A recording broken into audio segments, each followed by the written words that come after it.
വർഷത്തിലൊരിക്കൽ നീലക്കുറിഞ്ഞ് പൂക്കും പോലെ എനിക്ക് വരുന്നൊരു രോഗമാണ് കേട്ടോ ചെവിവേദന. എല്ലാ വർഷവും ഡിസംബർ മാസം ഇത് അച്ചട്ടാണ് കേട്ടോ. തണുപ്പ് കൂടുമ്പോഴെന്നാണ് ഡോക്ടർ പറയണത്. എന്തായാലും ഡിസംബർ സ്റ്റാർട്ട് ചെയ്യുമ്പോൾ ഞാനിങ്ങനെ നോക്കിയിരിക്കും എപ്പോൾ വരും എന്തോ ചെവിവേദന എന്ന് പറഞ്ഞുകൊണ്ട്. എന്തായാലും ചെവിവേദന മാത്രമല്ല കേട്ടോ, നല്ല പനി ഉണ്ടായിരുന്നേ. തലേദിവസം രാത്രി ഫുള്ളായിട്ട് ഹോസ്പിറ്റൽ ഉണ്ടായിരുന്നു കേട്ടോ. എൻ്റെ പൊന്നൂസിനെക്കാളും വലിയൊരു സൂചി എടുത്തിട്ട് എനിക്ക് ഇഞ്ചക്ഷൻ എന്ന് പറഞ്ഞ് കുത്തി കയറ്റി തന്നു. അപ്പോഴാണ് ചേട്ടൻ പറയണത്, നിനക്ക് ഇതിനേക്കാളും ചെറിയ ഇഞ്ചക്ഷൻ എവിടെയാണ് കേൾക്കാനെന്ന്. എന്തായാലും രാത്രി പോയിട്ട് തിരിച്ച് വന്നപ്പോഴത്തേക്ക് ഒരുപാട് ലേറ്റ് ആയിട്ടോ. രാവിലെ അതുകൊണ്ട് കഴിക്കാനും കുറേ ലേറ്റായി.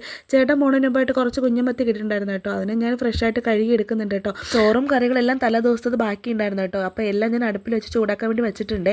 പിന്നെ അതാ മത്തിയെല്ലാം ഫ്രഷാക്കി കഴുകി എടുത്തിട്ട് അതിൽ മുളക് പൊടിയും മഞ്ഞപ്പൊടിയും ഉപ്പും മസാലപ്പൊടിയൊക്കെ കൂടെ തിരുമ്മി വെച്ചിട്ടുണ്ട് കേട്ടോ. പൊരിക്കുന്നതിന് മുമ്പായിട്ട് ശകലം കറിവേപ്പില കൂടെ ഇട്ടാണ് കേട്ടോ പൊരിക്കുന്നത്.